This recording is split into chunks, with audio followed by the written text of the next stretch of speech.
Hello, this is Roberta, and this is the second episode on important themes in Fahrenheit 451. We don't have anything specific to talk about today, but the things that I talked in the last episode was conformity and hollow state.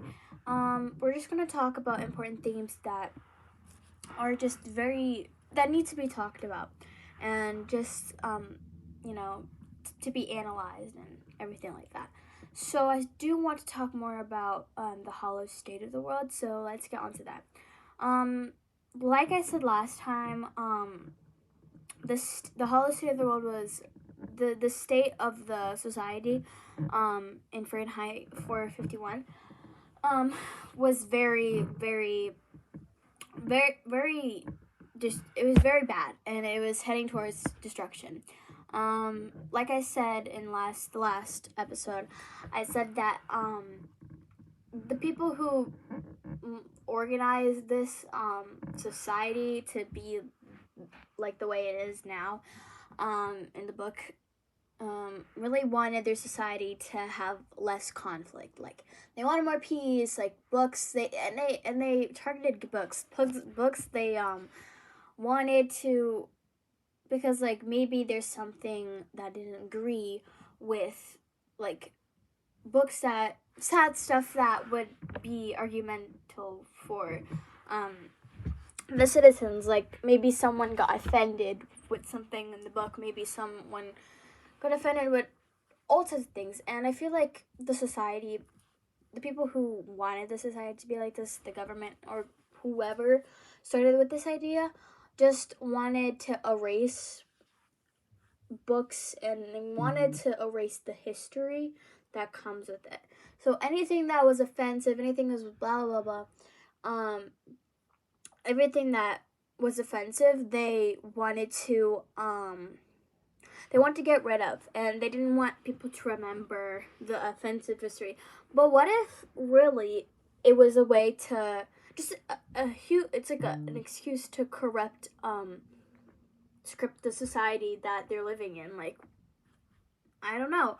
So the state of the world is very towards it's heading towards destruction. And unfortunately, they wanted their society to be perfect, but they wanted to avoid anything pleasant. But they did do the complete opposite of that.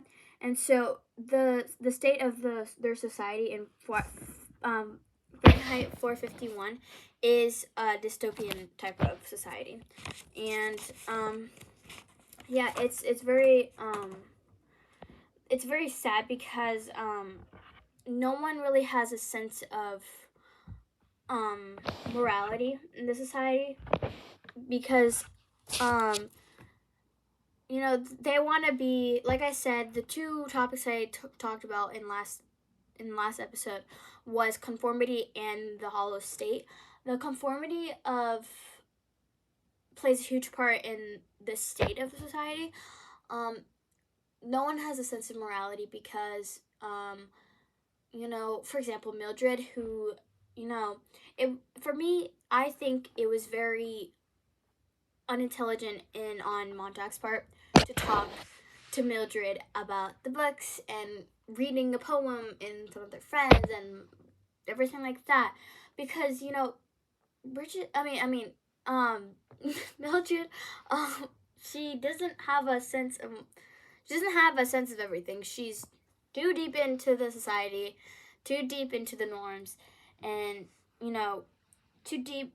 Like what I'm talking about, too deep, is that she's so deep in is that she's almost overdosing every night or something similar to that. Like she's part of that group that the ambulance said that they've seen several overdoses a night. She doesn't want anything to do with things. She just wants to be in her comfort zone. And Montag, she doesn't have a sense of morality because Mildred, she literally she didn't want to be a part of it, and she didn't have a sense of like, oh, maybe I'm ratting out my husband and maybe I want him to be safe. So maybe I could get him to a safe spot first or whatever before I rat him out, because if I don't rat him out, I would definitely be in danger because I didn't rat him out. I didn't do what society tells me to do. And so she could have done that first. She could have a sense of morality to do that, but she did not. And, betrayed Montag, and as a result of that. So, and also in BB, they don't have a sense of morality because, he forced Montag to burn his house down and then threatened Faber and him, and Beatty was seen as a father figure to Montag, and unfortunately that all changed because of society and how the society is so deep into the corruption is that they'll literally will betray anyone, take anything, whatever, kill anything if it gets in their way of their purpose or their determined whatever. And unfortunately, Beatty, and it goes the same to Montag too. I feel like everyone has a very important role, like Mildred, Montag, Beatty, Faber, they all have this reason, and they do want, they will destroy, kill, betray anything that gets in the way of their want, their need. Montag, he literally killed Beatty. Yes, Beatty was provoking him. Yes, everything like that.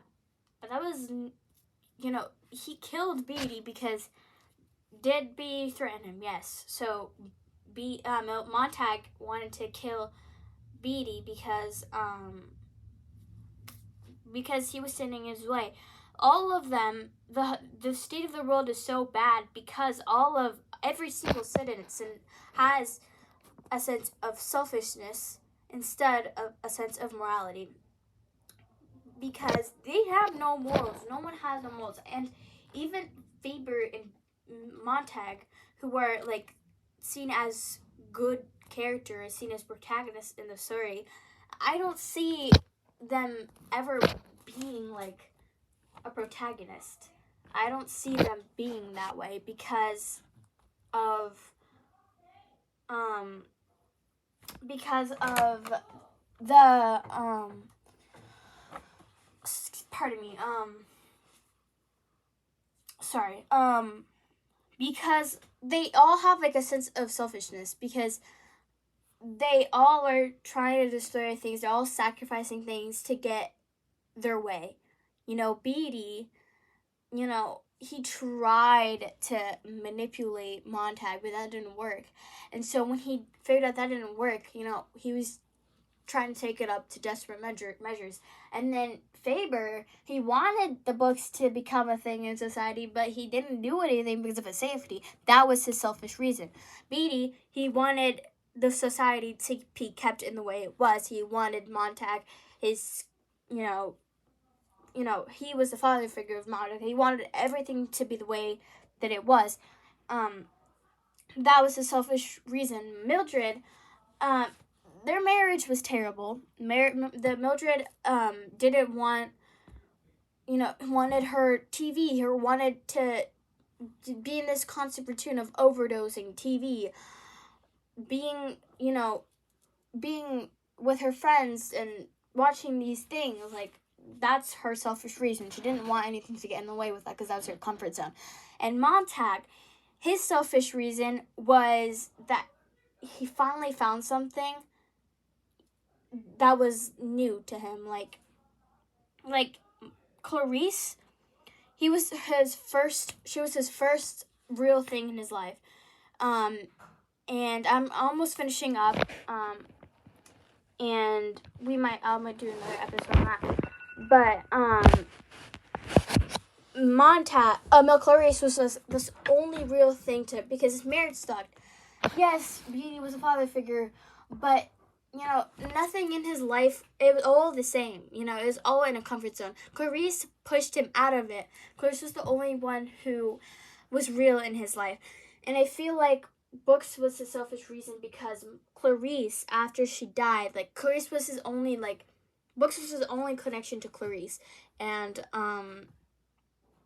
unfortunately, she died, and I feel like making Books a legal thing, or rebelling against the government, was the only thing that was probably made him felt connected to Clarice. And that is my opinion. I feel like the hollow state of the world is so, it resulted into a destroyed society because of, I feel like, selfish reasons. And I feel like every single person, protagonist or not, they have a selfish reason. And yeah, so I'll talk about this maybe in the next episode. Thank you.